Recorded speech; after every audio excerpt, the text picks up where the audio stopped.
Assalamu alaikum, comrades, and welcome to the sandy shores of Arabic map. Workers and resources is finally properly out, and what better excuse is there to waste a few hundred hours of our precious lives to build something absolutely stunning, to bring our little Sims out of reasonably cool rural homes into sleek units of concrete and steel, to get a drink or two at Delitier and make sure that vomit goes in the right sorting container, or at least try to survive realistic mode, which turns all of the mad difficulty settings up to 11, and which I think is how the game is meant to be played. Or do you think that poor little truck you've been working to death lugging gravel is supposed to repair and maintain itself? You disgust me. Anyway, realistic poses a whole slew of its own challenges in an already challenging game, especially at the starting stages of building the best country ever. Each of these topics deserves its own video, so this time, let's assume we've given our people the water they need, the retail shelves are full of foreign junk, and the poop it turns into merrily slides straight into the river.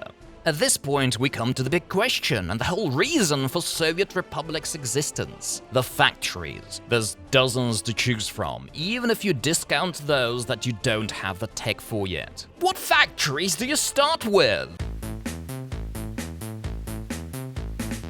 I discussed this topic a fair bit back in 2022, and the criteria are still the same. The inputs and outputs for the factory must be small in quantity so that you can use trucks for all of your logistics. This pretty much rules out all raw material production. Related to this, the factories must give a solid high profit margin. We need to get our little country to breaking even as soon as we can. No, we are not gonna get rich baking bricks or any other construction materials, at least with a kind of logistical infrastructure we can reasonably build. Finally, the factory must be cheap and easy to construct and not require 1 trillion workers to operate effectively. We all know steel is good, steel is God, steel is life, it's delicious and nutritious, and we must all seek to become men of steel ourselves. But the reality on the ground in 1960 is that we'll have to make do being boys of alcohol or something. I spill my drink! So, with this in mind, I filtered out 5 competitors: clothing, food, alcohol, and one of those intriguing new rubbish entries I've been looking forward to: hazardous waste. Finally, as a control, I'll include the explosives factory. It's from the construction industries, but it doesn't require you to move lots of goods to function, and it's available. So, interesting? Maybe?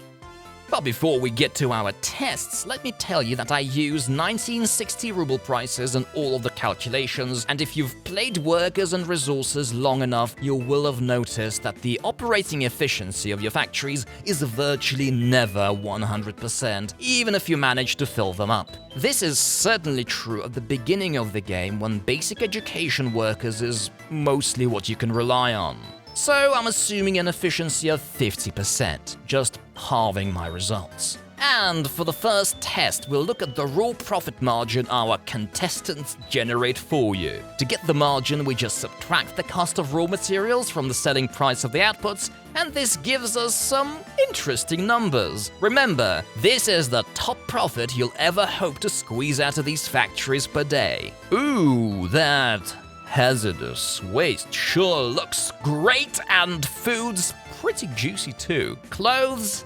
Damn, they used to be my favorite until banking on clothes leads to tens of millions in debt. Explosives? The same deal as clothes pretty much. Next, we look at what kinds of money you can get per worker employed by these factories. This metric tells us what kinds of return we get for all of the municipal and social investments we make. So here's the numbers.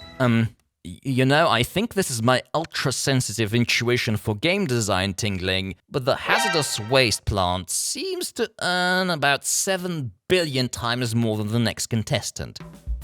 At first glance, it's all Gucci. You consume about 1 ton of chemicals to treat 5 tons of waste. The prices of both are similar, so you could easily expect a hefty 80% profit margin at the least. Problem is, you're getting it from a mafia outfit, and they're scamming the heck out of you by cutting the good expensive stuff with crap. Whenever you import hazardous waste, there's only 20% of it in the weight you're importing, the rest being filler, and they only pay you that 20%. Meanwhile, you spend chemicals to process the full weight of the product. So the prices being what they are, you're gonna break even at best. So we can readily ditch the hazardous waste plant until we make enough of the waste ourselves and can carve out a little bit of efficiency by treating it instead of exporting to some other poor sucker. Actually, this topic deserves its own video, and I want to explore it more myself, but overall, waste sorting and processing generally isn't something you need to think of if you're looking to stop losing money and start earning enough to grow. The overall impression is that it's an additional efficiency puzzle that can give you benefits that are tangible but aren't really decisive on a life or death kind of level. Just to give you a quick example of the thinking waste management calls for, the alcohol and food factories generate a mix of biological, burnable, and miscellaneous waste, and you can set up sorting containers to separate biological from the rest of it.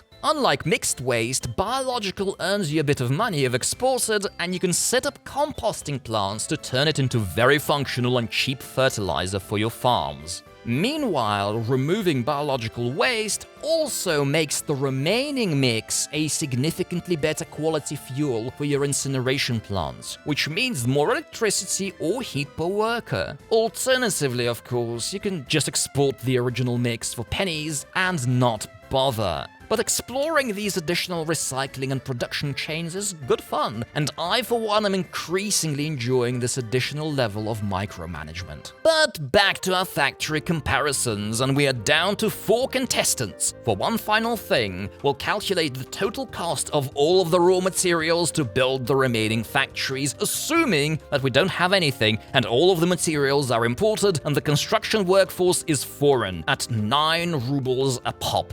Then we divided by the daily profitability of these plants that we computed earlier to get the ideal return on investment period. So here we are, and you might guess already which one I'm going to name the winner at this point. But let's start with 3rd and 4th place, which go to clothing and explosives. Neither of the two is a great early pick, and explosives probably has even worse actual stats, because about 2/3 of the waste it presumably makes is the negatively expensive hazardous kind. As for the remaining 2, I really like them both, but for the very beginning, I recommend alcohol. Yes, alcohol.